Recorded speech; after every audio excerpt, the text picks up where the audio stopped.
De acordo com uma pesquisa do Serviço de Proteção ao Credor, no Brasil, apenas 25% dos jovens entre 18 e 30 anos fazem controle dos seus gastos.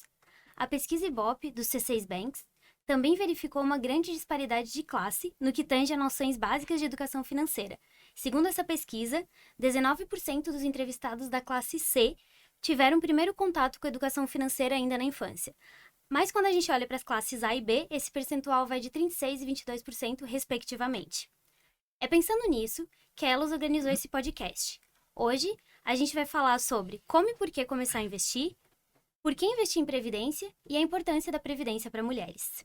Então, se você não sabe como começar a investir, se você ainda não tem noção da importância dos investimentos para você hoje, fica com a gente para a gente tentar responder essas perguntas.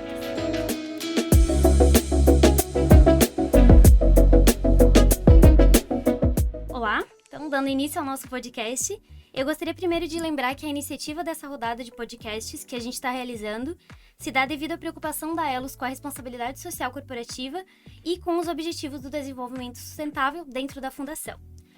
Hoje, considerando o tema de educação financeira, o ODS que se relaciona é o ODS 4, que é a educação de qualidade, e é um dos propósitos da Elos também. Então, a Elos tem tentado levar essa informação de educação financeira para o maior número de pessoas, tanto internamente quanto para os participantes e fora, né? Que é o objetivo também desse podcast. Para começar, então, eu vou me apresentar um pouquinho, bem rapidinho, e depois vou passar para que vocês possam se apresentar também, contar um pouquinho da trajetória pessoal e profissional, e aí a gente continua e tenta bater esse papo em relação a essas questões. O meu nome é Carla Patrícia Finato, eu sou advogada, mestre em administração, e hoje eu trabalho como analista de compliance na Elos, Previdência Complementar, e o nosso segundo podcast conta com a participação de 3 pessoas que são muito experientes no tema e que têm diferentes histórias aqui para brigar com a gente. Começando então essa rodada, eu queria começar com a Cristiane Jeremias, que é uma das nossas convidadas externas. Ela vem da Eletrosul, que é uma parceira nossa também, né, Cristiane? Sim. Então, fica à vontade para contar pra gente um pouquinho da sua história, pessoal, profissional, o que você quiser trazer pra gente. Então, como ela falou, eu sou Cristiane Jeremias, eu sou contadora de formação, trabalho na área de contabilidade quase 30 anos já. Fui professora também na área de contabilidade, sou mestre em administração de empresas. Atualmente estou cursando MBA em controladoria e finanças pela USP-Exalc, que a gente tem que estar sempre se aprimorando, continuando a estudar, porque não dá para parar. E cada vez mais as mudanças vêm ocorrendo e a gente precisa se atualizar para ir junto, né? Trabalho na Eletrosul, então, como ela falou, como analista contábil. Sou mãe, tenho filhos, né? E também isso é importante, a gente se preocupar não só com a gente, mas também com os filhos que a gente tem, a nossa família, o quanto e o como a gente pode ajudá-los nessa trajetória. Com certeza. Muito bacana, parabéns pela trajetória. Dando sequência, então, os nossos convidados externos, Jurandir Cel, nosso parceiro hoje lá na Elos também. E só dando um spoiler, foi o primeiro professor de economia e finanças pessoais. Finanças pessoais, pela UFSC, certo? Exato. Isso. Fica à vontade, Jurandir. Bom, eu sou professor desde 1986, fui professor da Cristiane, que disse que já está há 30 anos no mercado. Eu acho que eu entrei em finanças pessoais por uma tragédia pessoal. Eu perdi meu pai muito cedo e a minha mãe não tinha muito controle sobre finanças, etc. Eu passei a assumir esse controle na família, ajudando a minha mãe. Daqui a pouco comecei a ajudar os tios, os amigos dos tios. E em um determinado momento da vida eu descobri que isso era uma profissão, ser planejador financeiro. Criamos aqui a Planejar, aqui no Brasil, o antigo IBCPF, né?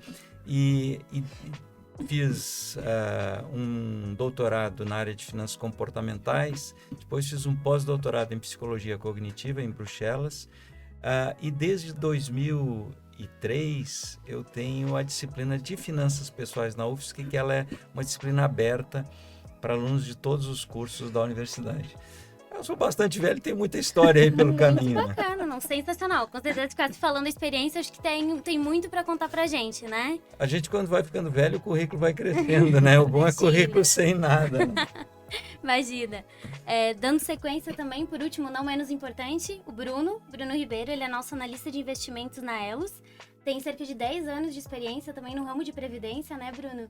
Conta pra gente um pouquinho também da sua história, do porquê, como chegou aqui hoje. Então, sou Bruno Ribeiro, sou carioca, economista de formação, botafoguense. Estou há pouco menos de um ano na Elos, mas já passei por outras fundações, sempre trabalhando na área de investimentos.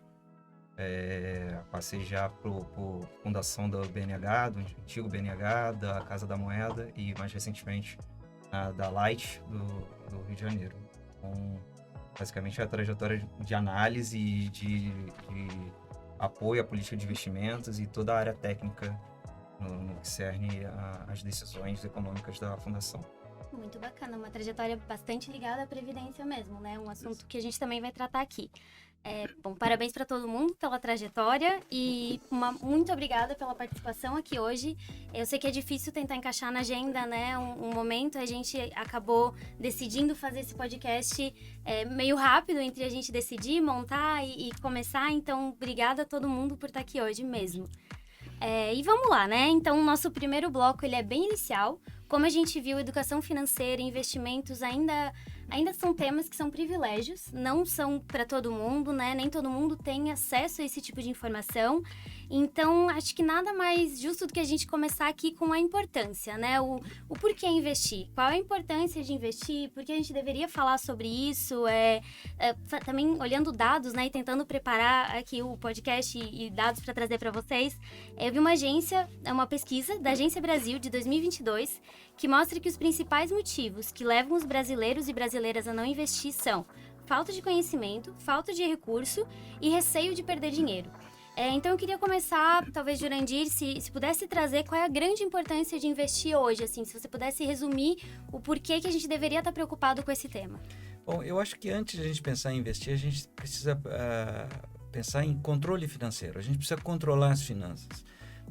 Nos primórdios da educação financeira se pensava muito que era você deixar de gastar, você não aproveitar a vida, né?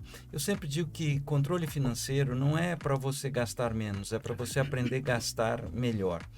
E nesta questão de você controlar teu orçamento, é muito importante que você entenda fazer trocas intertemporais, certo? E para isso a gente investe. Por que a gente investe? A gente deveria separar os investimentos em 3 grandes classes. A primeira são as reservas de imprevistos. Todos nós temos imprevistos na vida. E se a gente não tiver uma reserva de imprevistos, a gente tem um imprevisto e cai no endividamento, pagando juros extremamente elevados. Um segundo motivo para a gente investir é para a gente poder realizar sonhos, certo? Para a gente viajar, comprar uma casa, comprar um carro, enfim, fazer as coisas que a gente quer. Então, investir para a gente conseguir realizar sonhos. E um terceiro motivo é para a gente se aposentar. E o que é a reserva de aposentadoria? Você, por exemplo, é muito rica em capital humano. Você é jovem, tem muito tempo pela frente. O Bruno tem muito tempo pela frente, né? O que acontece? A gente, quer queira ou quer não, a gente vai empobrecendo em capital humano. Até um determinado momento que a gente não quer mais vender o nosso tempo ou não pode mais vender o nosso tempo. E aí esse é o momento de a gente viver com aquilo que a gente guardou para a nossa reserva de aposentadoria. Perfeito. Então, essas 3 reservas são para isso. A gente deve poupar para nos proteger de imprevistos, a gente deve poupar para transformar os nossos sonhos em objetivos e realizá-los, e para que um dia o nosso dinheiro possa nos sustentar, porque ou o nosso dinheiro vai ter que trabalhar enquanto a gente viver, né? E quando a gente fala em aposentadoria, muitas pessoas pensam que é se recolher aos aposentos, que é o nome, né? Você deixar de tudo, mas não. É você chegar a um determinado momento da sua vida, você poder escolher no que, como e onde você quer trabalhar. Eu acho que essa é a grande questão. Bacana, muito legal. Acho que é isso mesmo, né? Quando a gente fala de investimento, a gente tem que pensar também qual é o objetivo, né? Por que a gente está querendo fazer isso, né? E aí ligando também com essa nossa segunda questão, o como começar a investir, né? Então, qual é o primeiro passo? Agora vamos pensar que a gente já entendeu que é importante investir, né? A gente tem que ter essa reserva, seja para uma questão de emergência, seja para aposentadoria. Como a gente começa, né? Acho que o Jurandir falou um pouquinho disso, mas assim, qual seria o primeiro passo para quem está começando? Na opinião de vocês. Eu acho até primeiro, só complementando um pouquinho o que o professor Jurandir falou, a questão é que às vezes antes, né, a gente acaba pensando, não, eu vou me aposentar pela Previdência Social. E a gente tem que pensar que hoje, né, cada vez mais está difícil. Primeiro porque a gente pode querer ter uma qualidade de vida melhor. E outra coisa, o INSS, né, ele tem um teto e a gente vai ter que sobreviver com aquilo ali. Então, a gente tem que começar a pensar no investimento também por isso. Né? Porque hoje eu tenho esse padrão de vida, eu quero continuar mantendo, a gente vai envelhecendo, a população está chegando a idades mais avançadas, né? A gente está vivendo mais tempo e com menos gente para contribuir. E até talvez no futuro, a gente não sabe nem se a Previdência Social ainda vai estar no formato que ela está. Né? E complementando também o que o professor Jandy falou, eu estava lendo uma matéria que 63% da população tem endividamento. Então, a gente tem que tomar cuidado com o tipo de endividamento que a gente tem, né? A gente ter a importância de investir, mas cuidar com o endividamento também que a gente vai trazer para esse investimento. Porque, às vezes, a gente investe de forma incorreta. Então, a gente tem que estar sempre alinhado, né? Alinhar vários projetos juntos para entender bem. Perfeito, perfeito. Bruno, como é que você começou a investir? Em economia meio que de paraquedas, né? Foi minha segunda opção na época do Enem, lá em 2009, 2010. E comecei a trabalhar na área de imóveis, que não tinha nada a ver, até que cheguei em previdência e era algo super novo para mim. Então era sendo um mundo novo e ainda mais investimentos. Investimentos já era algo à parte, né? Então, como hoje ainda a gente vê na Elos e em alguns participantes esse interesse de entender sobre investimentos, a gente vê que dentro da área de previdência mesmo, às vezes há essa dificuldade no entendimento. Então, para mim, lá atrás, era assim, investimentos já era um mundo à parte, previdência e investimentos era algo totalmente distante. Então, acho que foi mais no trabalho de entender qual era a importância, qual é a expectativa de vida, que ano a ano a gente conversava com os atuários, né? Falando, não, mas a expectativa de sobrevida mudou. Então, o que isso vai impactar? Então, a gente começa a se preocupar mais e assim, acho que a grande dificuldade é que tem a dissonância cognitiva, né? A gente não consegue separar o curto do longo prazo. A gente sabe que precisa poupar, mas não sabe como. Então, e é difícil segregar isso, sabe? Não, eu sei, mas eu tô vivendo hoje, eu tenho as contas para pagar, eu tenho o que o salário já me paga para poder usufruir no final do mês, como é que eu vou pensar isso no longo prazo? É difícil trazer isso, né? E justamente é isso, eu acho que quando começa a definir objetivos do para quê, por quê e como, aí já é um caminho para você atingir esses objetivos e depois adicionando ferramental, né, de conhecimento. E até porque as coisas vão mudando, né? A gente, quando é jovem, a gente tem um pensamento, não, mas é daqui a tanto tempo. Só que chega muito rápido. Quando a gente vê, já chegou. Né? O tempo passa muito rápido e a gente precisa, né? Porque eu lembro assim, o primeiro contato que eu tive com investimento foi com o professor Jurandir, na disciplina de mercado de capitais, que a gente teve que investir, né? Mesmo que de forma fictícia, né? A gente teve que fazer investimento na Bolsa de Valores, né? Em ações de Bolsa de Valores, né? Mas a gente não... E naquela época, mesmo com 18, 20 anos, a gente não sabia nada de nada, né? Hoje até a gente vê que os jovens, eles têm muito mais informações, eles conseguem muito mais buscar, né? Buscar base, né? Bagagem para eles. Mas a gente não tinha. Então, assim, foi um primeiro momento lá numa disciplina. Não era de finanças pessoais ainda, era de mercado de capitais, onde a gente foi investir. Então, a gente também tem que estar olhando, né? Porque o futuro chega muito rápido, né? Não é amanhã, é hoje mesmo. Exatamente, né? O Bruno trouxe isso um pouquinho de que na Elos a gente tem tratado um pouco essas questões, né? Tem feito quizzes internos, tentando tratar até conceitos sobre educação financeira e, assim, trazendo até pra mim, né? Eu comecei a investir há 2 anos, pouco mais, e muito mais depois que eu entrei na Elos. Então, até meu agradecimento em especial aos meninos da GGRC, que são a minha área, que acabam tirando minhas dúvidas, e os meninos do investimento, o Bruno, o Matheus e o Carlos, principalmente, porque vira e mexe eu tô lá pedindo opinião. Mas nem todo mundo tem alguém realmente, né, para fazer, ou algum contato, alguém para tirar esse tipo de dúvida, né? É um privilégio também, assim como é um privilégio a gente ter e conseguir retirar um pouquinho para investir, né? Acho que isso também tem que ficar muito claro, né? Nem todo mundo tem isso.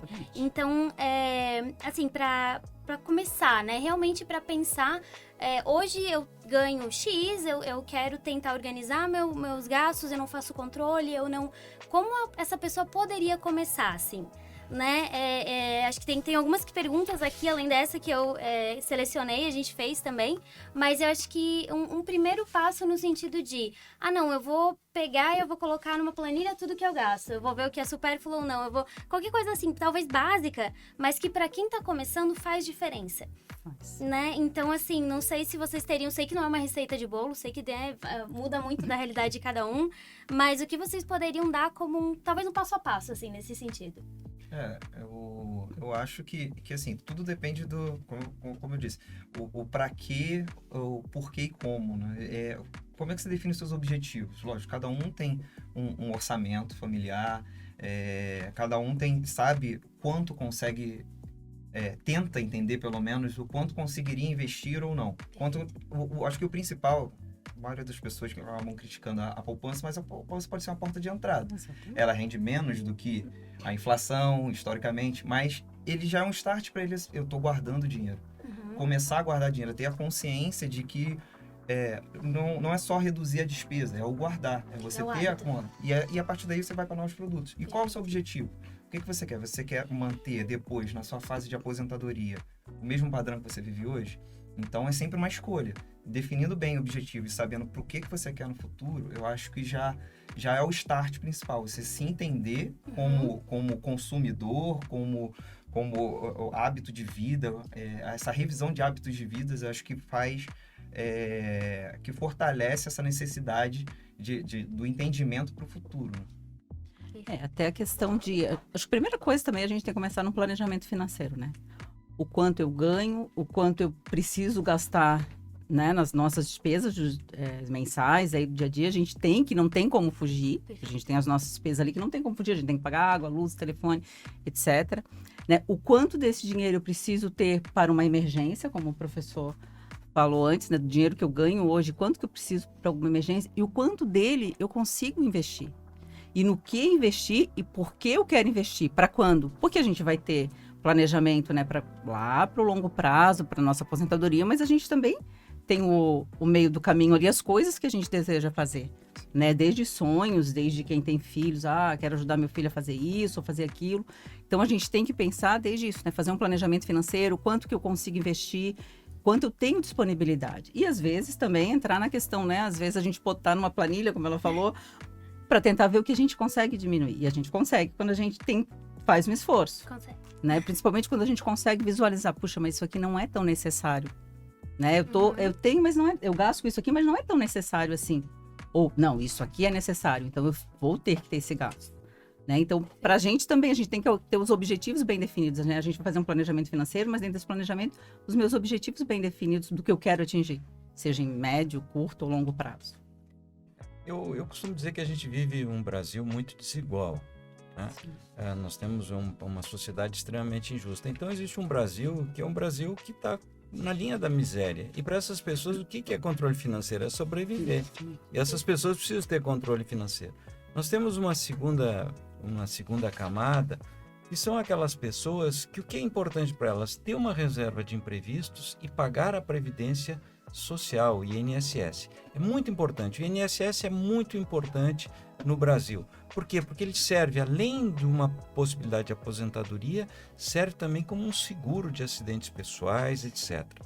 Agora, o que acontece com o INSS? O teto vem caindo ao longo do tempo e a tendência é que ele continue caindo. Então, no futuro, talvez a gente tenha o INSS pagando 2 salários e meio. Então, para as pessoas que estão acima da classe média, é extremamente importante que elas se preocupem em fazer uma maior reserva para a aposentadoria. E aí a gente volta para o controle financeiro. A gente só consegue controlar aquilo que a gente sabe. Por exemplo, eu todo santo dia eu dou 10 mil passos.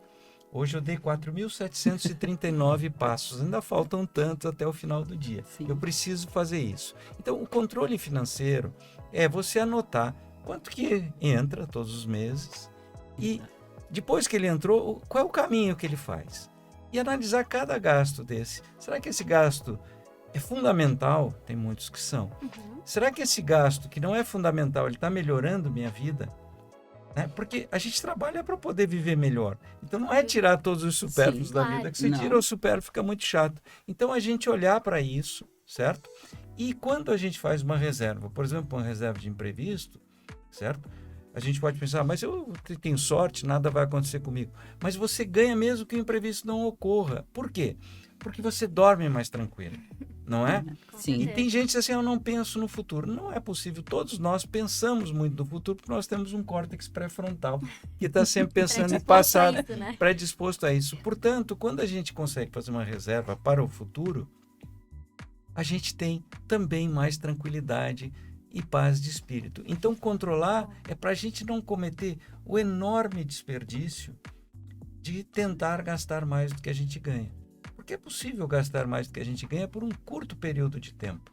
Quando você está devendo 5 vezes o que você ganha, o que acontece?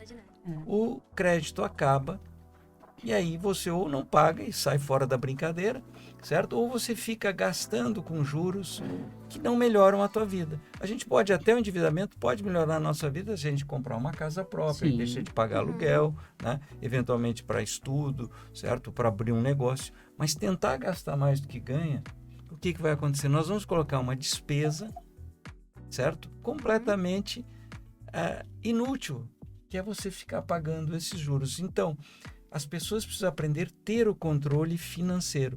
E quando a gente olha para o Brasil, por que a gente tem pouco controle financeiro? É porque nós vivemos quase 40 anos sobre uma inflação extremamente elevada e chegamos quase às raias da hiperinflação. Então, naquele tempo, o que era ter controle financeiro? Era você ter rapidez em gastar o dinheiro. Comprar. O dinheiro, né? Ele queimava na nossa mão. 84% ao mês de inflação. Quer dizer, vocês não conseguem imaginar o que é então, isso. Então, o que era? A gente ia correndo para o supermercado. Então. Agora, mesmo jovens como vocês dois, certo? Vocês foram educados por pais que viveram aquela hiperinflação, então demora para a gente se desintoxicar desse longo período de desinflação, né?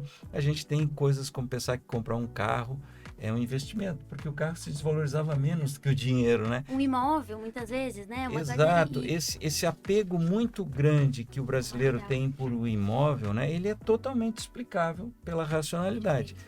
As cidades brasileiras cresceram, desde que eu nasci, 764%. É uma barbaridade. Nós tivemos a migração das pessoas para o campo, então quem investiu em imóvel em cidade ganhou muito dinheiro. Porém, para o futuro, agora já em 2028, 2030, a população começa a diminuir. E vai começar a diminuir muito forte. Por quê? Porque as mulheres estão tendo menos filhos do que a reposição, que seriam 2,1 filhos por mulher, certo? Então, o que está acontecendo hoje? Nós vamos ter um forte decréscimo da população e não teremos mais esse crescimento dos imóveis. Então, é hora de a gente pensar em sofisticar um pouquinho mais os nossos investimentos, né? E aí eu posso estudar muito, ou eu posso delegar isso para uma equipe competente através, por exemplo, de um plano de previdência. Para quem pode, né, colocar esse plano, que você vai ter lá um time de especialistas te ajudando a investir no longo prazo. Perfeito. Você tocou num ponto, né, que até uma das perguntas aqui que a gente selecionou é qual é o papel da inflação nos meus investimentos. Então, talvez até um mini conceito de inflação, né, e o quanto isso pode afetar o que a gente guarda, né, porque hoje não basta você guardar o dinheiro, você tem que investir ele como proteção da inflação. Então, qual seria esse papel hoje? Eu acho que a Denise pode começar, né? Até contar como é que a gente investia lá no começo, né? Era em qual moeda, né, Denise? Cristiane. Desculpa, Cristiane. Pô. Então, quando o professor estava falando, lá em 1900, a gente está entre 93 e 94, lá, né? 94, né? A gente investia em URVs. Eu lembro que o professor chegou na sala de aula, no primeiro dia de aula, não sabe nem sei o que é, desculpa. Ele chegou no primeiro dia de aula e ele falou assim, a disciplina de mercado de capitais, ele disse, eu vou dar 1.000 URVs para vocês e vocês vão ter que investir esse valor. E quem tiver maior rentabilidade no final, numa data lá específica, não vai precisar fazer uma prova. Opa, daí o aluno já ficou Já, a felicidade do aluno, né? velocidade do aluno. Então, ele era tipo um indexador, né? O que era o RV? Nós tínhamos a moeda que se desvalorizava Muito, muito, 50% ao mês. E para que a gente tivesse alguma noção das coisas, se criou a unidade referencial de valor. Então, o que é a inflação? A inflação é o quanto se desvaloriza a nossa moeda a cada mês. Hoje nós estamos aí com uma inflação que está chegando próximo aí do centro da meta, na casa de 5% ao ano. Veja que nós chegamos a ter mais de 50% ao mês. Quanto né? isso não afeta realmente a mentalidade da pessoa. A professora até falou da questão do supermercado, de gastar logo. A gente ia no supermercado de manhã, a gente tinha horror a uma maquininha que eles tinham que era para botar o preço do produto. Você chega lá, tá numa etiqueta lá e você leva ele só. Mas era uma maquininha que eles, sim, eu chegava de manhã, tava 10, chegava de tarde, era 11, e assim. E a gente não tinha noção, né? Eu ganho isso e eu vou poder comprar aquilo ali amanhã. Não dava. Você simplesmente comprava o que você podia. Então, isso era a inflação. Mas hoje ainda a gente precisa levar muito em conta a questão da inflação nos investimentos. Porque um dos problemas do Brasil é que a gente tributa também a inflação. Então, quando você investe, vamos supor que você investiu 1.000. E aí depois você vai ter um retorno de 400, vai ter 1.400. Só que desses 400, uma parte foi ganho efetivo e uma parte foi inflação. E este valor é tributado. Por isso que em muitos investimentos, quando a gente cai lá para 15% ao ano, a gente está tributando o nosso lucro e mais o tributo.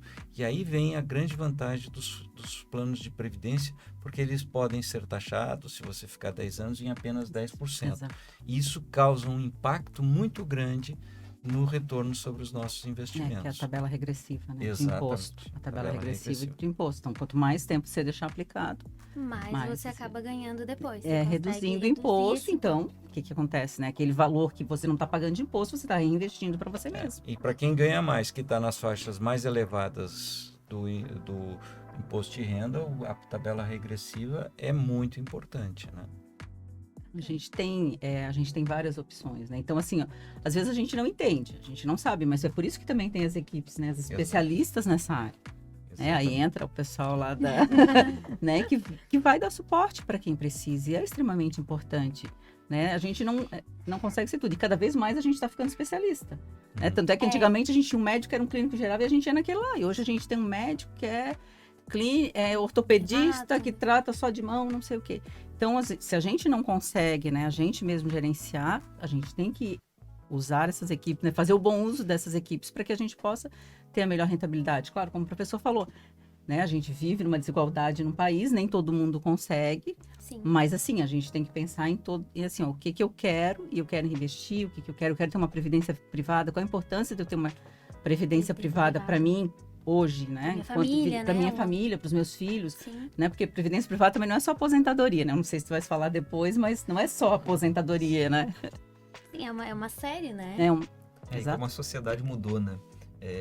Falando da época de hiperinflação, eu era muito novo, né? Mas eu lembro do meu avô correndo para o supermercado para ter dispensa. As casas tinham as dispensas para a compra do mês. E aí a gente até estava conversando ontem, como tinha a cultura de investimento em imóvel, porque o imóvel não sofria tanta volatilidade de preço quanto a moeda. Então, vinha, principalmente depois do congelamento das poupanças, né, ficou aquele receio de investir em qualquer lugar. Então, imóvel, pelo menos você sabe que tem uma rentabilidade, você vai receber seu aluguelzinho e tal, vai ser tranquilo.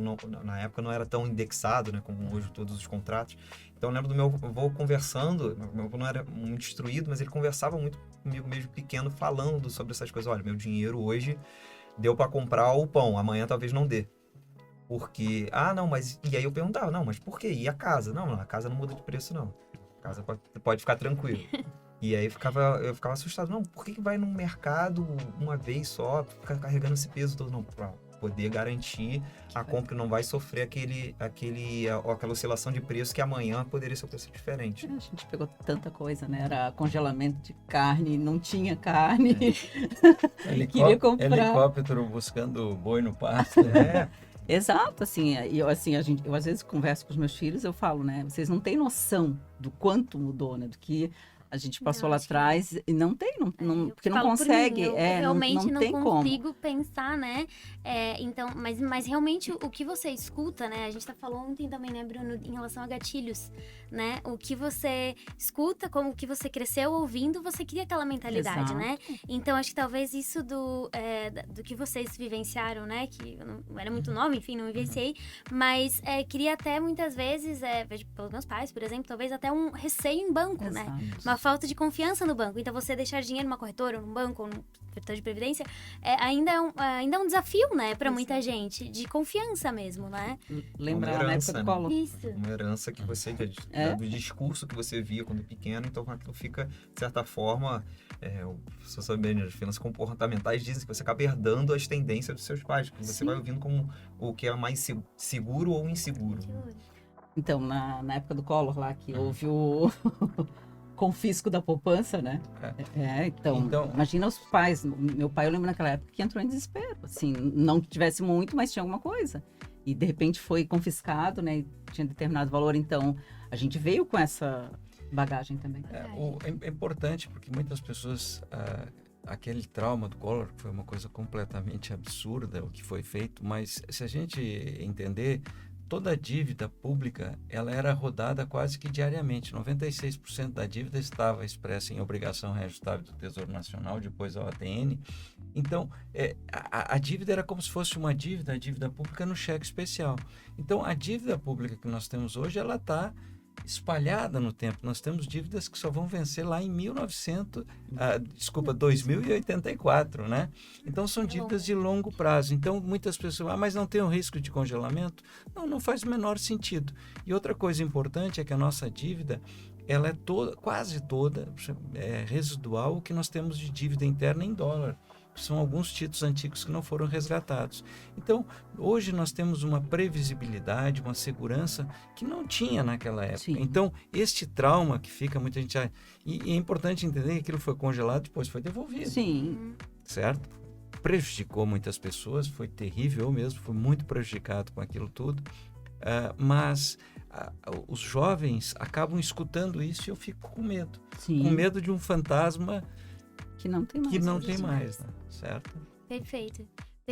Vocês trouxeram bastante a questão da previdência como um investimento a longo prazo, né? Eu tenho aqui até alguns dados, né, do Infomoney, por exemplo, que verificou que nenhum outro país da América do Sul o envelhecimento da população vai ser tão rápido quanto no Brasil. Então, nas próximas 3 décadas, a gente vai chegar a ter 36% de taxa de idosos inativos economicamente. Outro dado que tem aqui é que 90% dos brasileiros com mais de 25 anos não guardam dinheiro para aposentadoria. Então, são dados preocupantes, se a gente for pensar, né? É um número grande, uma falta de pensamento a longo prazo, uma falta de conhecimento, talvez. Então, trazendo para isso, eu queria saber de vocês, acho que a gente falou bastante já sobre isso, mas a importância da previdência privada, por que a previdência social ela não é suficiente hoje, né? Claro, ela é importante, sim, mas a gente sempre brinca, né? Acho que todo mundo, né, que a gente nunca vai se aposentar, então realmente não dá para depender só disso. Tentar trazer um pouquinho sobre esse conhecimento, pelo menos para mim, antes de trabalhar na Elos, a previdência privada não era algo que eu ouvia muito falar, né? Então, talvez trazer essa conscientização de como também começar, né? Quem não tá dentro de uma organização que ofereça isso, como Sim. pode ir buscar uma previdência, né? Aonde ir buscar esse tipo de informação também. A gente pensa, e também não é só jovem não, tá? Porque assim, ó, mesmo lá na Eletrosul, porque lá é paritário, né, hoje. Eu entro com 10, a Eletrosul entra com 10. Então, o negócio, né? Mas tem gente que não fez a opção pela Elas. A gente às vezes fica assim, mas como você não fez? Não faz não, sentido, não né? faz Se a sentido, pessoa porque, tá colocando... porque assim, alguém tá colocando junto comigo. Tudo bem, eu tô colocando, mas alguém tá colocando na mesma 100% um dia. Na mesma proporção. E tem gente que não... Por quê? Essa Por consciência. desconhecimento, porque daí eu não vou ter aquele meu dinheirinho ali naquele exato momento. Né? Porque a gente às vezes pensa, a gente é meio imediatista, pensa muito às vezes só no Muito. curto prazo. Muito. Né? Então a gente também tem que pensar em relação ao longo prazo, né? Não só, porque hoje a gente pode fazer uma previdência privada, não só para quando eu for me aposentar lá, mas para os filhos, a gente pode começar a contribuir hoje com um valor não muito alto, né? Que caiba dentro do nosso orçamento. Por quê? Porque pode ser que ele vá fazer uma faculdade no futuro e nem a gente também não sabe como é que vão estar as públicas daqui a um tempo, se vai, Sim. porque não tem para todo mundo. A nossa intenção é isso. Eu estava lendo uma matéria esses dias que em 2019 vai a reforma da Previdência, já estendeu, né, o prazo para muita gente. E aí em 2020 já houve um aumento de previdências complementares, em torno de 7%, porque algumas pessoas já começaram, olha, talvez eu não, ou a mim, Chegue lá. eu não chegue lá, ou eu vou chegar, mas já não vai ser como eu gostaria que fosse, ou eu vou demorar mais, né? Então, assim, ver 7% é bastante coisa de né? Assim, mal acabou de ter a reforma e já... E assim, a gente tem que pensar em relação a isso mesmo, em relação a um futuro de longo prazo, né? Em relação a gente vai poder contar? Talvez sim com a Previdência Social, mas até quando? E os nossos filhos. Então, assim, é extremamente importante você já começar a pensar isso. Não só a gente pensar para fazer para alguém, mas também a incutir nos nossos filhos. Né? A questão de aposentar. A gente estava, só voltando um pouquinho, aquela hora a gente está falando do planejamento financeiro. E assim, ó, os meus filhos, eles têm cartão de crédito, né? Nós que pagamos, mas eles têm. Mas eles têm uma consciência do quanto eles têm que usar. E isso tem que ser passado para eles. Esses dias até o Rio, um colega me disse, que pão duros, brincou comigo, porque se a minha filha esses dias, ela veio de ônibus do centro, aí ela assim, hoje eu andei um pouquinho mais rápido. Eu nem sabia. Porque se eu chegar antes das 4 horas na catraca ali do terminal, o ônibus é R$1,99 para eles, que é pro estudante, Que- ele paga metade, normalmente. Sim. Mas se ele chegar ali para não ser horário de pico, ele paga R$1,99. E assim, Bacana, isso foi é uma uma consciência consciência. dela. Ela saiu do colégio e andou um pouquinho mais rápido, ela falou. E assim, a gente pensa, pouquinho, mas assim, né? De palito em palito, a gente de palito. economiza uma caixa de fósforo, um maço e por aí vai. Então, Com assim, a gente certeza. tem que... Porque hoje também, às vezes, a gente vai para o extremo oposto, né? A gente pega, meus filhos podem tudo tal. Eles têm que ter uma consciência dos gastos também, que o gasto dele também reflete no meu caso. Hoje, Sim. no caso dos meus filhos, que são só estudantes. O Jurandir já tem filho aí trabalhando, já é um outro perfil, né? O que a gente precisa entender é a aposentadoria. Quer dizer, quando nós éramos caçadores-coletores, a gente geralmente vivia enquanto podia caçar, depois virava caça, né? Quando a gente passou a ser agricultor, há cerca lá de 12 mil anos atrás, começa isso, se bem que demorou muito tempo ainda em alguns lugares, você com caçador-coletor, até hoje a gente tem isso. Mas dentro das famílias com essa ideia de agricultura, se criou um pacto intergeracional de que os pais tentavam deixar uma herança para os filhos e os filhos assumiam um compromisso tácito de que cuidariam dos pais caso eles ficassem velhos. Sim. E esse compromisso durou até 1960, 1970, e muita gente ainda pensa assim. Só que hoje, o que acontece? Quando eu nasci, a minha expectativa de vida era de 51 anos. Hoje, quando eu olho numa tábua de mortalidade, eu vou descobrir que a minha expectativa é de chegar a 83. Se eu fosse mulher, aqui em Santa Catarina, chegar a 87. E como, por exemplo, eu só tenho 2 filhos, né? Imagina o peso que seria para os meus filhos terem que cuidar de mim, da minha esposa, da minha mãe, que está viva e tudo isso. Então, aquele pacto intergeracional, certo? Ele caducou. Uhum. Quem ainda estiver acreditando que vai ser sustentado e cuidado pelos filhos lá na frente, é bom partir para ter uns 12, 13 filhos, né? E que são poucos que querem.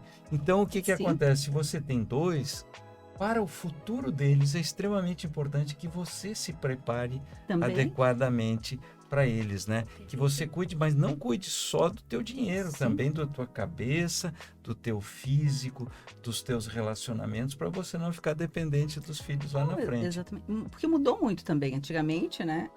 Até um tempo atrás, as mulheres ficavam dentro de casa, não trabalhavam, não saíam para o mercado de trabalho. E aí, automaticamente, né, se fosse cuidar dos seus pais ou dos seus sogros, assim, estavam lá. E hoje não tem mais isso. Hoje a gente sai para trabalhar, a gente, né, não vai estar em casa exatamente também para cuidar. A economia do cuidado. Né? A economia do cuidado, exatamente. Eu tenho umas perguntas também em relação a essa parte de previdência, e uma delas acho que talvez, Bruna, assim, quais são as vantagens e desvantagens de investir em previdência privada? hoje e quais cuidados a gente tem que ter quando a gente vai escolher uma. Então, acho que você falou bastante, né, falando dessa vantagem da gente trazer para quem realmente tem conhecimento no assunto, né? Então, você vai colocar lá o seu bolo junto. Então, trazer um pouquinho assim, né? Deve ter uma desvantagem ali também, em algum momento, né? Dependendo do perfil, talvez, ou enfim.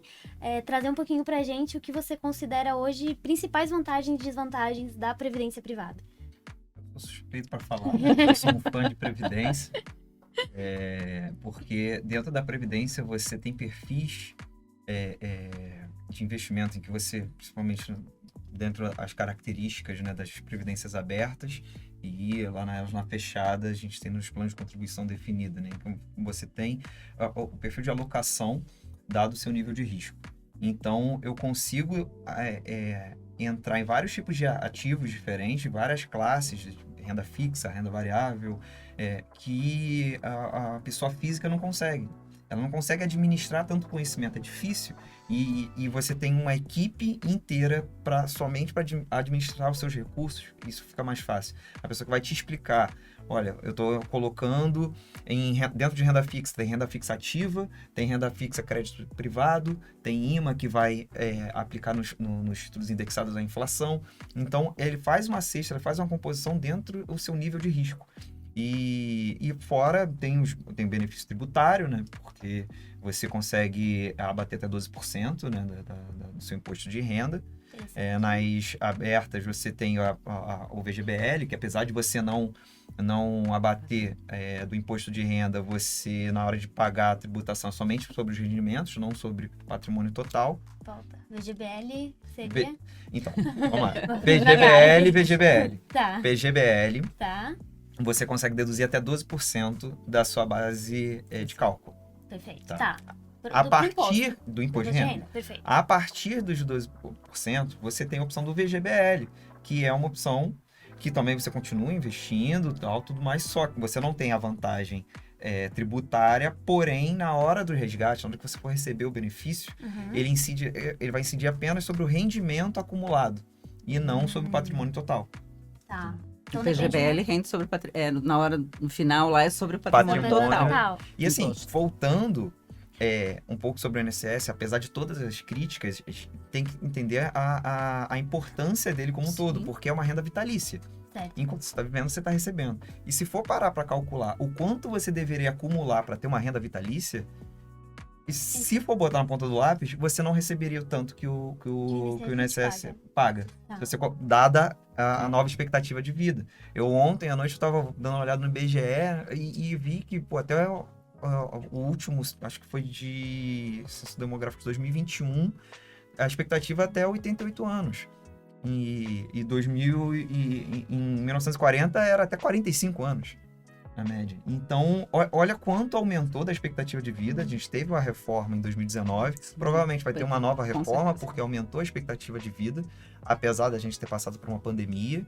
Então, você tem um nível de taxa de fecundidade reduzindo, a qualidade de vida aumentando das pessoas, então as pessoas vão viver mais. E o que antigamente eram o idoso, né, o aposentado, era ficar sentadinho na cadeira de balanço, vendo o jornal, não é. Hoje os idosos são super ativos, estão correndo maratona, estão trabalhando, estão super cientes, porque a qualidade de vida num todo melhorou.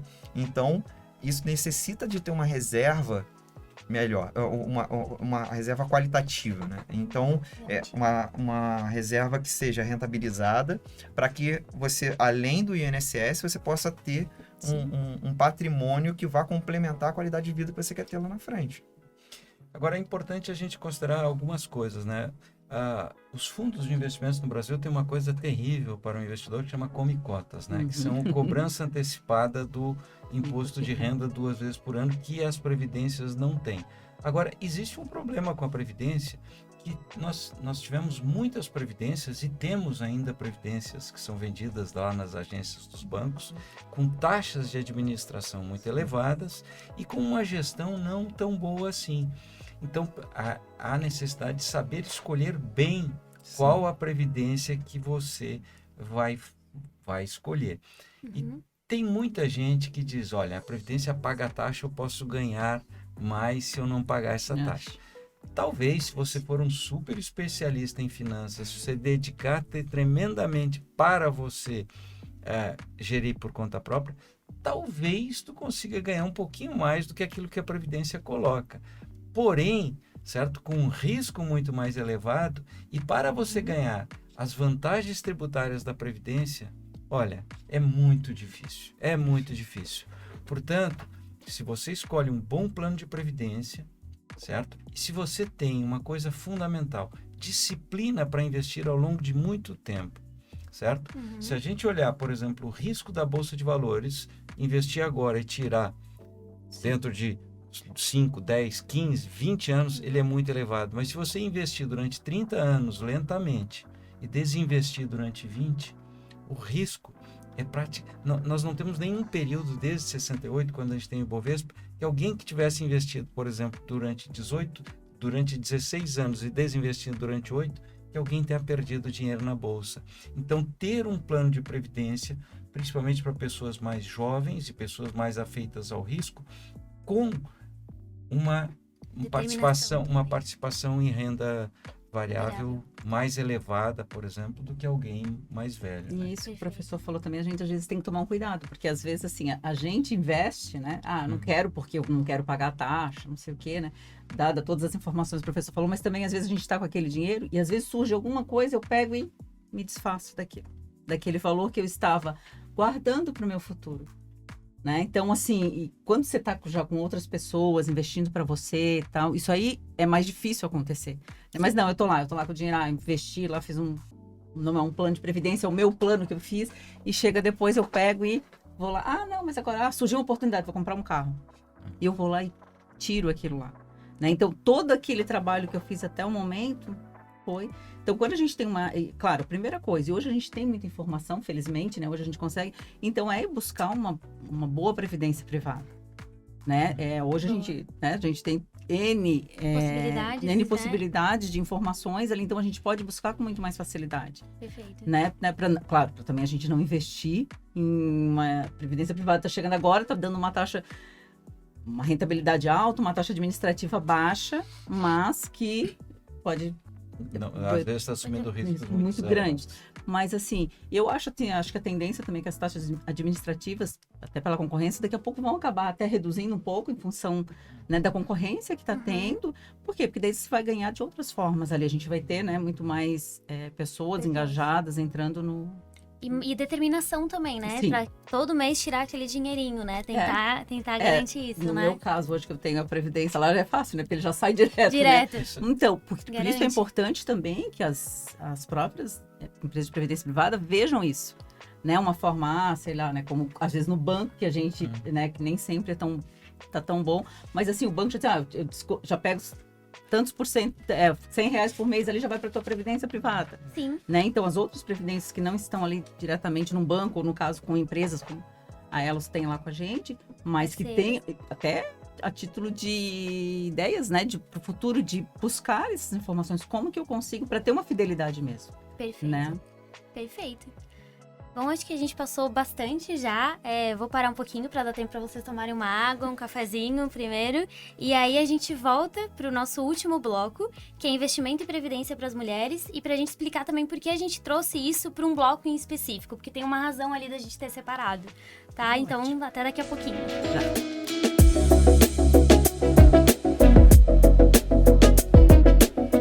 Além de viverem mais, muitas mulheres recebem salários menores que os homens. A aposentadoria recebida pelas mulheres também é, em média, menor que a dos homens. Ou seja, há uma discrepância entre a chance que a mulher tem de conquistar uma remuneração justa e igualitária do que o homem, né? E também, depois, no momento da aposentadoria, ela vai precisar da aposentadoria por mais tempo e ainda assim recebe menos, né? Ainda se considerar o percentual de homens e mulheres que investem, uma pesquisa da Infomoney viu que as mulheres que investem são apenas 28%, enquanto os homens são 34%. E as mulheres poupam menos também. 64% das brasileiras não guardam dinheiro de jeito nenhum, e entre os homens esse percentual acaba caindo para 58%. São dados bem interessantes, eu pelo menos não tinha conhecimento disso antes de buscar para esse podcast.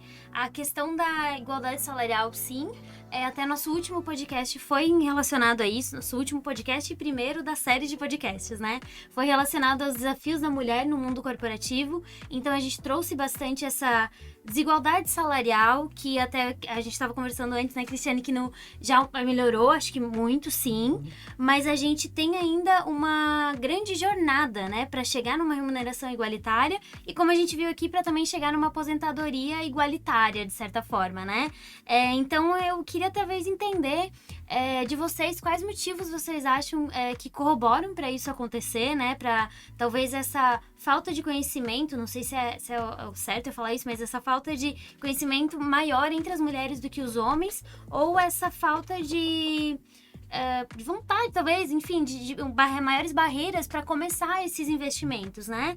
E acho que ninguém melhor do que a Cristiane, né? Como mulher, investidora, enfim, já trabalha bastante nessa área. Fica à vontade que... Então, eu acho assim, que tem muitas vertentes em relação a isso, né? Claro, obviamente, no caso, tu falou da Previdência Social, se a gente ganha menos, a gente acaba contribuindo menos para a Previdência Social, e muitas vezes a gente não consegue nem chegar no que hoje seria o nosso teto. Perfeito. Né? Claro, o que eu te falei anteriormente também, eu acho que está mudando, está começando a ter uma mudança em relação a isso, o que é muito positivo. Né? Mas isso, assim, a gente vê muito também de características, né? E às vezes, assim, não aparecer que a mulher está investindo, às vezes investe o casal e o marido que vai lá e faz. E também, né, aparece o marido investindo. Não significa que ela também não esteja se utilizando de investimentos. Porque como casal, normalmente exatamente, acaba sendo, né? Não necessariamente, mas sim. Então, assim, eu acho assim, é extremamente importante trazer isso em relação para as mulheres, para que a gente também fique atento em relação a isso. Porque hoje, cada vez mais, a gente vê, né, que tem mães solos, pessoas que realmente optaram por ficar só, e que a importância dos investimentos, né, que é de investir mesmo, né, de ter uma poupança não só investimento de poupança, de coisa, mas assim, de buscar novas alternativas de previdência privada, fundos de investimento, o que for melhor. Então, assim, a gente tem que... E, assim, é extremamente importante até esse podcast para isso, para que a gente possa, né, ter voz e falar e realmente mostrar que é importante. A gente também tem que estar antenada, né, como fala a juventude hoje, estar ligado, né, nessas questões. São importantes, porque, tu falou anteriormente, a gente vive mais, né? A expectativa de vida da mulher é maior do que a do homem. Então, né, a gente precisa estar... Eu acho que é fundamental que as mulheres que já saíram para o mercado de trabalho, que estão lutando por ganhar igual, certo? Que estão lutando de forma...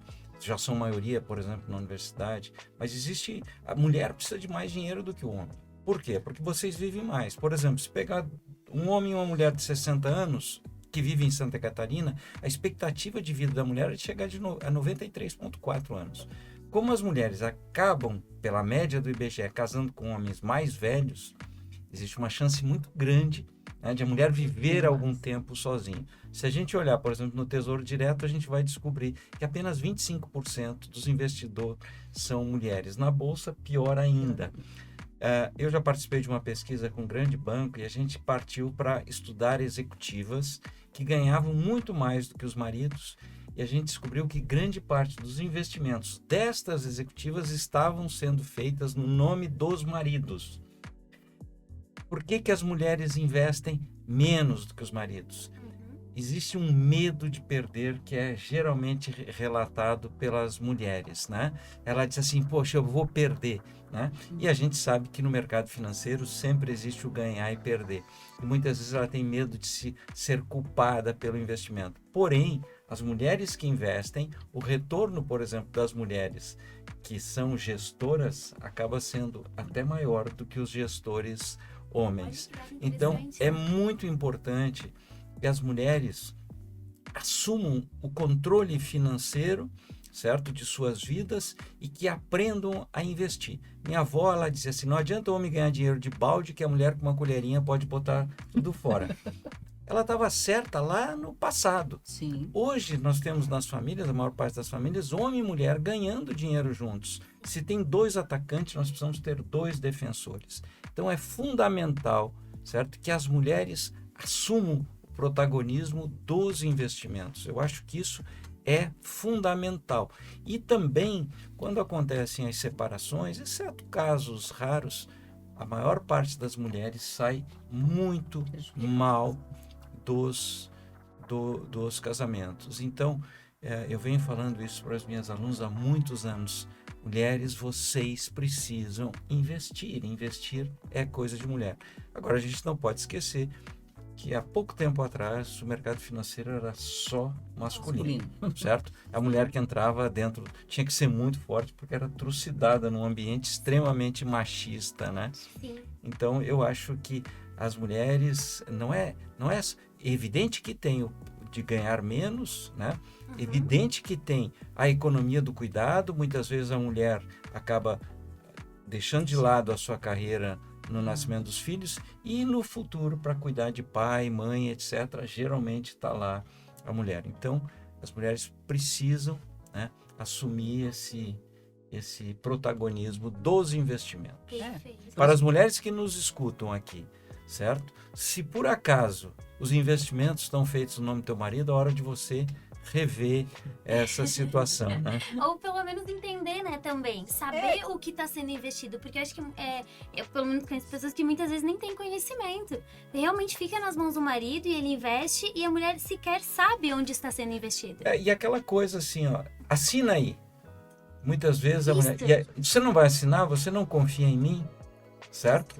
Isso. Isso é terrível. E se você vê quantos casais aí que de repente quando a mulher vai se dar conta, ela descobre que já está eventualmente super endividada, não é? Então, muito importante que ela assuma esse papel aqui, né? Porque é incrível isso. E muitas vezes a mulher, quando ganha muito, certo? Ela acaba delegando para o marido para que o marido não se sinta inferiorizado dentro da relação. Então, para dar poder para ele, eu acabo deixando que ele cuide dos investimentos. Sim, né? cada vez mais é importante a gente ser protagonista da nossa vida também, né? A gente, assim, eu falo hoje, as mulheres hoje estão vindo, a gente tem uma carreira, né? A gente é mãe como o homem é pai. A gente tem uma carreira como ele tem uma carreira. Então, a gente precisa ser protagonista de toda a nossa história também, né? Então, as meninas, né, que estão vindo aí, que elas possam realmente, né, se inteirar sobre o assunto. Às vezes a gente tem isso também, a gente não faz porque não conhece, né? Então, assim, cada vez mais, e são por meio de podcasts, eu tenho, vou dizer que uma amiga, né? Ela recebeu uma herança do pai e ela foi investir muito bem, ela foi atrás de podcasts, ela foi ler, ela foi estudar e ela tá fazendo tudo em relação dela, ela casou e tal, mas assim, ela está fazendo os investimentos dela onde ela acha melhor, então ela foi estudar realmente para isso. As mulheres podem ter aí como inspiração a Eufrásia, né, que foi uma das primeiras investidoras da Bolsa de Valores do Brasil, uma das primeiras do mundo, recebeu uma herança e transformou essa herança numa imensa fortuna transnacional, né? E fez isso há muitos anos atrás. Então, vale a pena conhecer a história da Eufrásia, né? A primeira investidora. Então, a gente tem histórico disso tudo, né? Eu acho que assumir conhecer as finanças da família, olhar para a finança da família, não só na defesa, mas também no ataque. Quer dizer, eu quero entender os investimentos, etc. Né? Discutir também, né? Qual é a melhor opção. Exatamente, qual é a melhor opção, né? Porque, assim, claro, são pessoas diferentes que têm pensamentos diferentes, mas às vezes você consegue chegar, né? Assim, pelo menos mostrar o outro lado também, para que a gente veja assim, olha, e aí, de repente, uma coisa que ele não tinha pensado e você apresenta para ele, né? Pode ser muito melhor, então a gente tem que entrar nisso também. Perfeito, eu acho que essa parte de ter conhecimento com certeza, ir atrás, buscar, se informar, né? Mas vejo também, e não só em relação a investimentos, né? Mas as mulheres que talvez também precisam, talvez não, eu acredito que precisam muito, e é uma coisa que eu vejo em mim também, melhorar a autoconfiança, no sentido de confiar nelas mesmas, seja para investir, correr o risco mesmo, seja para ir atrás de alguma coisa, né? eu não sei assim, mas eu vejo muito mais mulheres duvidando de si mesmas quando elas são muito boas e homens medianos que não duvidam deles mesmos, né? Então, assim, criar essa autoconfiança de certa forma, porque a gente, como mulher, a gente também não é ensinada a confiar na gente. A gente, muitas vezes a gente é ensinada que a gente precisa de alguém, né? Você precisa de um homem, você precisa de um companheiro. Não é necessário. Você pode fazer isso e você pode ter esse controle, ou mesmo com o seu companheiro, né? É importante que vocês tenham isso em conjunto, né? Que isso seja conversado. Não sei se vocês acham que ainda é um tabu conversar sobre dinheiro em casal? Sobre finanças, sobre quanto gasta? Seria isso? Eu acho que é um tabu falar sobre dinheiro em família, né? Muito importante isso, você falar sobre dinheiro em família, né? Eu acho muito importante que os pais, quando chegam em casa, sempre cheguem, por mais cansado que você esteja, chegue em casa e conte para os teus filhos coisas positivas sobre o trabalho. Tem pai que chega super cansado, só reclama. Daí que o filho chega aos 18 anos, o filho não quer trabalhar. Ele diz, mas ele não quer trabalhar. Mas claro, ele associou o trabalho ao inferno. Então, chegar contando coisas positivas, né? Contar coisas interessantes, achar alguma coisa interessante e falar de dinheiro com os filhos. Eu acho isso extremamente importante. O dinheiro precisa deixar de ser um tabu na mesa da família. Trazer isso para lá, né? E entre companheiros, companheiras, hoje os casais homoafetivos são uma realidade, né? Mas existe, existem, é tão forte isso que isso afeta inclusive os casais homoafetivos, né? Um assume o compromisso, né, de cuidar dos investimentos. Os investimentos precisam ser discutidos em conjunto. Mas, assim, tem uma coisa interessante. Na minha família, o meu marido fala muito assim, né? A gente fala muito com os nossos filhos. E é muito legal, porque meu filho hoje ele faz faculdade, aí faz das monitorias lá, recebe o dinheiro lá da monitoria. Então, ele também tem essa preocupação. Eu até falo que ele faz engenharia mecânica, mas eu acho que ele vai muito mais para essa área de finanças, economia, porque ele gosta muito. Porque assim, acaba conversando, e aí ele diz, vou fazer uma disciplina, porque minha mãe é contadora, eu achei que era legal e tal. E acabou se interessando por muito. E aí vai buscar também, né, seja em podcast, seja na internet, ele vai buscar informações sobre. Então é muito legal, assim, isso corroborando muito com o que o professor Jurandir falou, realmente, porque não é só o marido ou só a mulher, é a família inteira tem que estar por dentro do que está acontecendo.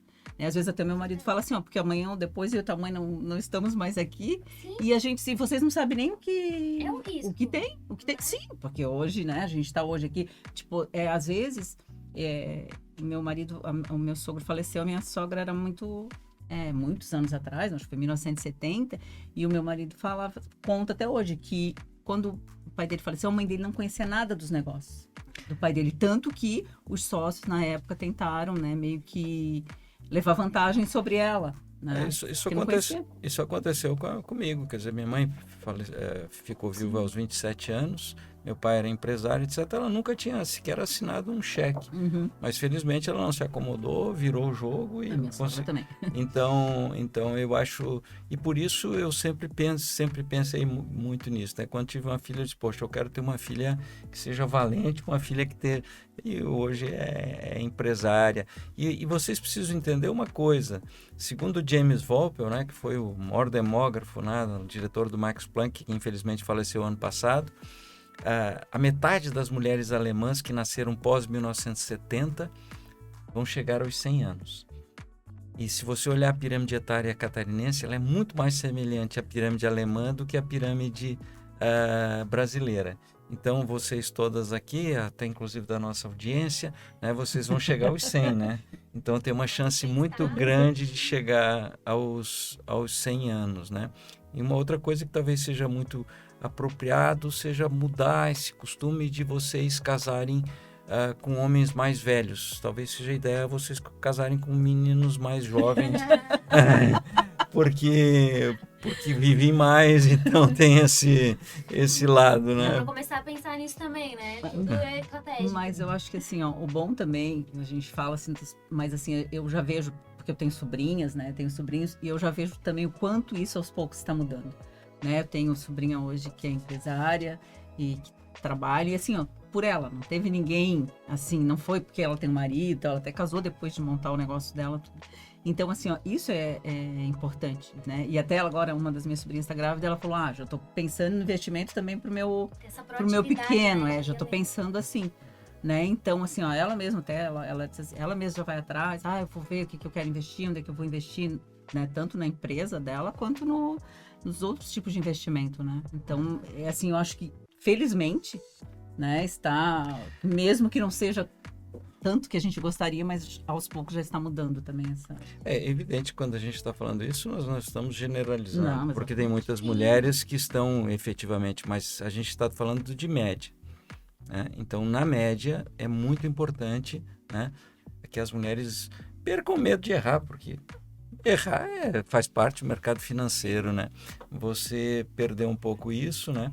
Entender que o mercado financeiro ele é um campo, hoje, bastante feminino, né? Também, né? E às vezes perde um pouco aqui, mas lá na frente Ganha lá. Então, às vezes até o perder vai fazer parte para que você tenha um perfil, uma sensação diferente de como vai proceder dali para frente. A gente falou no começo, né, que esse medo de perder é um dos principais motivadores que levam as pessoas a não investirem, junto com a falta de conhecimento, que a gente já tratou também, enfim. E né, em relação a esse medo de perder, acho que a gente também não falou um pouquinho sobre perfil de investidor, né? Quando a gente classifica perfis, a gente tem perfis mais arrojados, mais moderados, enfim, que também te trazem um pouquinho para trás para não perder tanto, né? Como é essa classificação? Como acontece? É bacana a gente saber isso. Para quem tá começando normalmente, né? Qual é talvez o melhor investimento ali para quem tá começando, ou para as mulheres muitas vezes estão começando, né? Acho que não tem essa divisão, mas enfim. O que vocês indicariam nesse sentido? Assim, a teoria econômica, né? Tem uma teoria de Modigliani, né? Que diz que é o ciclo de vida. Acho que é importante entender em que fase da vida você está. Você está começando na fase de início de trabalho, tem seus 20 a 25 anos, então você sabe que você precisa economizar, e quanto antes você economiza, mais reservas você vai ter lá na frente. Mas se você vai começar a investir com 50 anos, ou seja, a margem que você tem é mais apertada, porque aí você já começa, apesar da qualidade de vida estar melhor, mas você sabe que o curto espaço de tempo que você vai precisar tomar uma certa medicação, você vai ter maiores gastos, então você precisa ter uma reserva para poupar maior até completar seus 65 anos. Então, eu acho que tem que fasear, se entender qual ciclo de vida você está, e em segundo momento, quanto você tolera de risco, para daí definir seu perfil de investidor.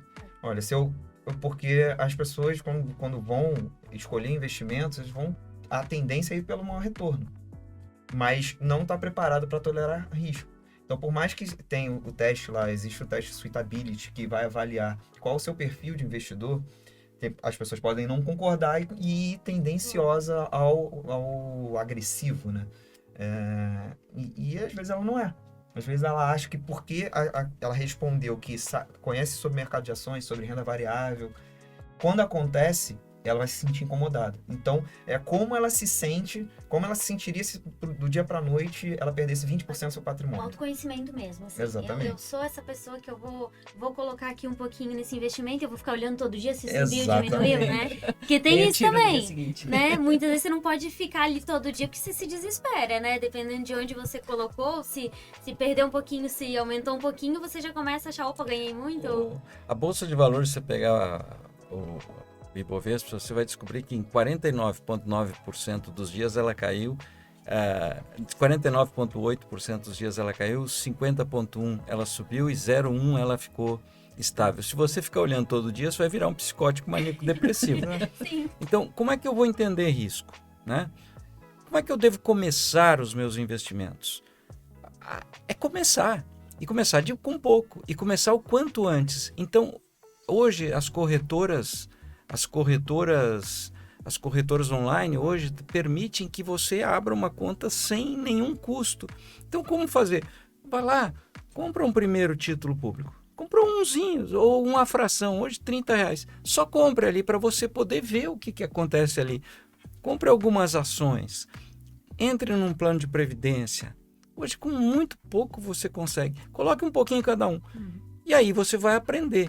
Então, por exemplo, eu quando vou fazer o Suitability, como eu já tenho 62 anos, se você é velho, tem que investir pouco em renda variável. Mas como eu invisto desde 83, isso não faz mais sentido.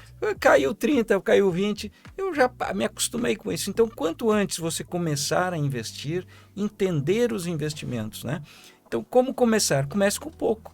Comece o quanto antes. Comece hoje. Acabou de escutar esse podcast?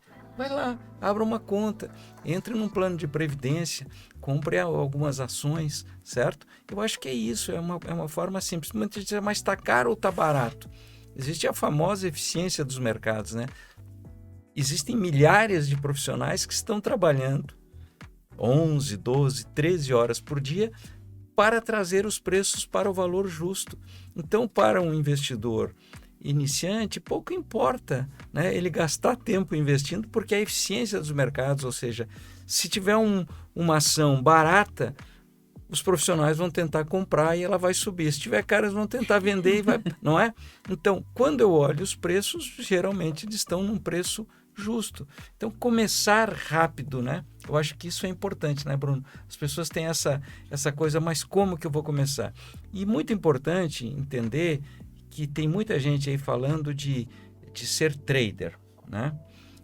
Muita gente pensa que para investir eu tenho que ficar acompanhando toda hora.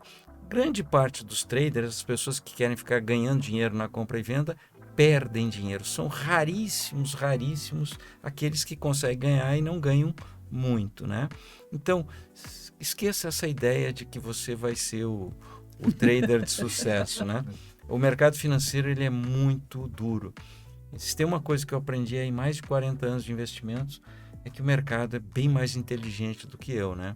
Eu acho que é importante a gente entender isso. E essa humildade, né? Se você tá falando isso, então tudo bem a gente errar também, tá tudo certo. Exatamente. E assim, ó, é até pra gente começar mesmo, porque se você ficar esperando, eu tenho medo de perder e não fizer nada, não vai ganhar nada também, né? Não vai ter nada. E depois você, aos 50 anos, você vai começar, é muito difícil. Então, começar jovem é a coisa mais importante, né? Começar jovem e errar pequeno, né? Exato. Você tem margem Começa com pro erro pouco, também, né? Sim. É jovem, você consegue ter uma exposição maior à renda variável, à volatilidade e tudo mais. Então você vai aprender, você vai estar muito mais disciplinado para quando chegar aos 50 anos, você vai, olha, eu investi, eu vi toda a oscilação de mercado ao longo do tempo, eu sei o que acontece, então isso já é natural.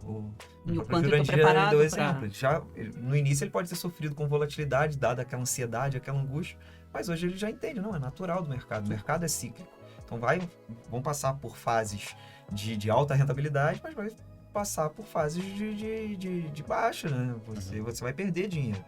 Mas se, no longo prazo, quando você for olhar, você vai ter rentabilizado bem acima do que você imaginava. E aqui o que seria melhor, então? Como você falou, pegar e investir um pouquinho em cada um? Ou existe um investimento melhor para quem está começando? Vou começar com esse que é seguro? Quem está começando quer saber o que é seguro, muitas vezes, né? Então, eu acho que a primeira coisa que você deve fazer é uma reserva de imprevistos. Se você é assalariado, 3 vezes o que você gasta todos os meses é o suficiente. Se você é autônomo, talvez 6 vezes o que você gasta todos os meses. Tem gente que prega mais. O que é a reserva de imprevisto? É a nossa caixa d'água. Né? Por que eu tenho caixa d'água na minha casa? Porque eventualmente falta água e eventualmente... Então, esta reserva, ela está ali para nos tirar do cheque especial, tirar do rotativo do cartão de crédito e até para uma oportunidade, porque a gente pensa em emergência e às vezes é um imprevisto, sei lá, alguém te convida para ser padrinho, madrinha de casamento, é uma coisa boa e você vai gastar mais naquele determinado momento. Esse dinheiro, um ótimo investimento para esse dinheiro é o Tesouro Selic. Maravilhoso. Para pessoas que não têm muito conhecimento, até a caderneta de poupança ou um fundo DI com uma baixa taxa de administração, de preferência de um banco grande. Essa é a primeira coisa. O segundo investimento que eu acho fundamental é você poupar para a tua aposentadoria. E aí você precisa poupar sempre, certo? Poupar ao longo do tempo, certo? Durante muito tempo. E aí eu acho que a previdência é imbatível, certo? Pelo menos até os 12% se você paga pelo formulário completo, né? Porque você vai ter um enorme desconto. se você tem um emprego e a patrocinadora vai entrar junto contigo, aí é inacreditável. Mas tem pessoas que ainda assim, né? Então, esse investimento, eu acho que ele é bem interessante. Caso você queira, né, talvez ir além, talvez você pode colocar, por exemplo, no Tesouro Renda Mais Aposentadoria, que ele é bom, não é tão bom quanto a Previdência, por as questões tributárias, você vai pagar lá na frente 15%, inclusive sobre a renda. E depois, para os meus sonhos, né? É muito importante que, se o sonho é de curto prazo e que não pode ser adiado, investimentos conservadores. Se você quer, por exemplo, viajar para o exterior, quer viajar para os Estados Unidos, qual é o investimento mais conservador? Um fundo de dólar, né? Aplicar num fundo de dólar. Vai para a Europa, um fundo de euro, certo? Vai gastar no Brasil um Tesouro Selic. Agora, se o sonho é de longo prazo, se der, deu, se não der, não deu, você pode eventualmente correr muitos riscos. Talvez até colocar um pouco aí em criptomoeda, mas aí é para aquele sonho de muito longo prazo, né? Agora, uma coisa importante, a gente deve só investir naquilo que a gente entende, aquilo que a gente, né? Cuidado com essas coisas do novo. Então, os planos de previdência têm a vantagem de serem muito regulamentados, né? Existe uma forte regulamentação da ABRAP, né? Então, o risco que você corre, ele é muito menor, né? Ao você fazer isso, né? E o Tesouro Direto é maravilhoso. E ações, eu sou apaixonado por ações, né? Então eu gosto muito.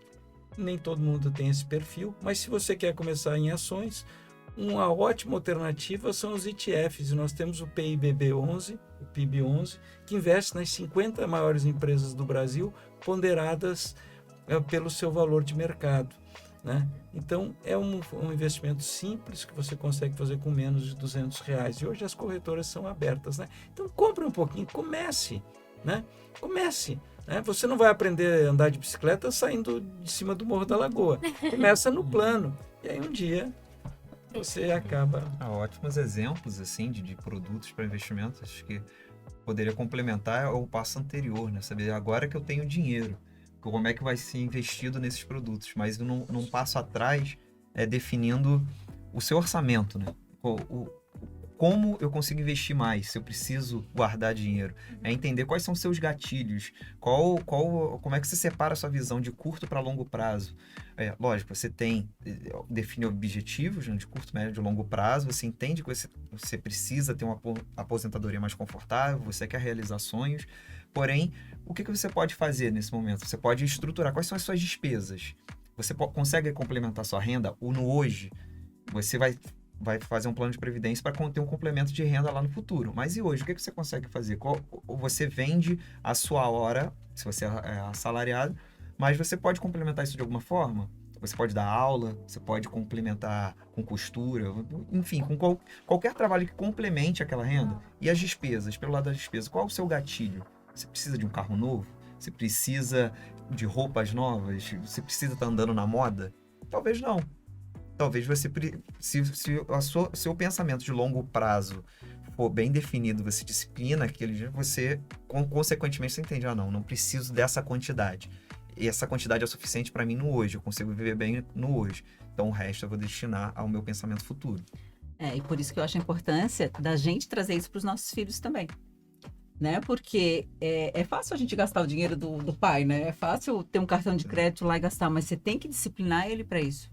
Porque daqui a pouco ele vai ter o dinheiro dele, ou mesmo ele tem que valorizar o dinheiro que os pais ganham e que estão investindo nele também, né? Então, a questão de já educar os seus filhos desde criança. Sim. Esses dias eu vi que tem uma escola aqui que eles trabalham com educação financeira, tem plano de negócios para criança. Então, imagina, a criança já sai com diferencial. Isso aí deveria ser para todas as escolas. Não só, né, em algumas escolas, mas assim, para a criança entender o valor, né? Porque a gente pega e faz o quê? A gente dá o dinheiro pro filho, mas ele tem que entender que aquilo é importante, que a gente trabalhou para aquilo. Então, eles também têm que ter a contrapartida deles dentro da casa ou dos gastos que a gente tem. Porque é muito importante, porque essa geração é que vai estar investindo depois. Né? Logo. Então, No meu caso, logo, né?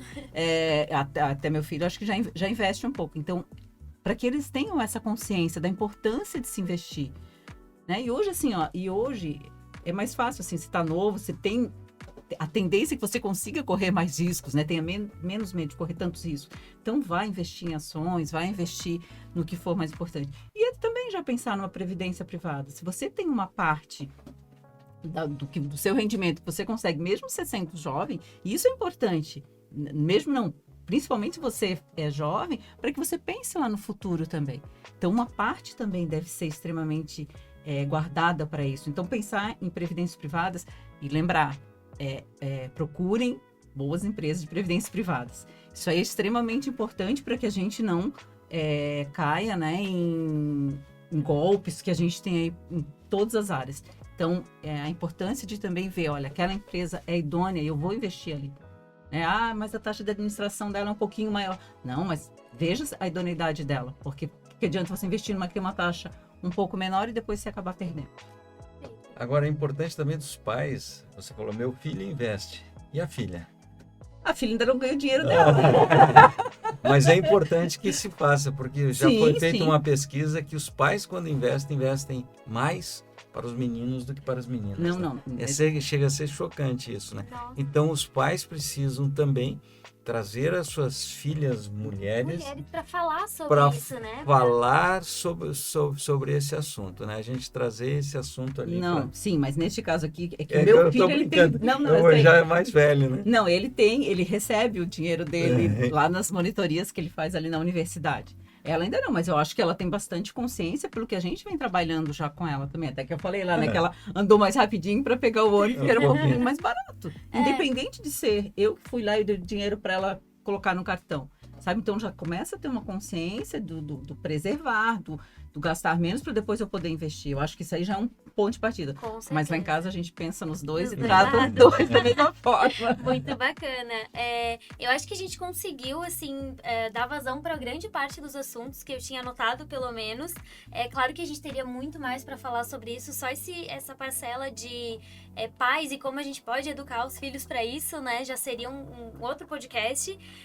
Então, assim, eu queria primeiro agradecer a participação de vocês. Para mim foi esclarecedor, como eu falei no começo, eu não sou aprofundada no assunto, comecei há pouco tempo, então agradeço demais, assim, acho que vou até compartilhar que eu fiquei bastante receosa de vir fazer o podcast, né, a Vivian também lá da Fundação super apoiou, eu treinei ontem com o Bruno, então agradeço muito, mas assim, agradeço a vocês, principalmente, foi demais, e já que a gente ainda tem uns minutinhos finais, eu queria ver com vocês uma dica de onde buscar conteúdo, dica de livro, dica de podcast, além desse, dica de alguma outra coisa que vocês poderiam indicar, principalmente para quem tá começando, que eu acho que até pensando no nosso plano que a gente tá lançando, que é um plano família, né, o Futurize, vai ter muita gente jovem, então talvez para essas pessoas que estão mais iniciando, né, que não têm esse tanto conhecimento, onde vocês acham que livro indicariam para essas pessoas para buscar conhecimento, porque a gente falou aqui que a gente tem muita informação hoje, eu concordo, mas também é um desafio filtrar, exatamente. Então, saber de vocês que já têm experiência, né, no tema, seria bem bacana. Bom, eu era de um tempo que a gente não tinha conteúdo. Hoje a gente tem muito conteúdo e saber selecionar. A gente tem que tomar cuidado que existem alguns influenciadores aí que acabam influenciando para o lugar errado, né? Muito pump and jump, né? Ou seja, o cara indica uma ação que ele... Então tem que tomar um certo cuidado com quem que eu vou buscar isso. Eu, com as minhas redes sociais, lá Jurandir Cel, trabalho bastante com isso da universidade, tem um podcast também, né? E eu acho que existem muitos influenciadores muito bons, mas tem que tomar um certo cuidado com quem que a gente vai seguir, né?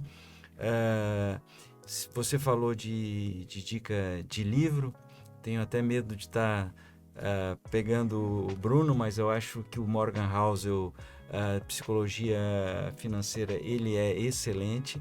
E um outro que eu adoro é do John Bogle, O Investidor de Bom Senso. Eu acho que são 2 livros que são acessíveis para leigos, né? E que eu acho que trazem muito, muito conhecimento.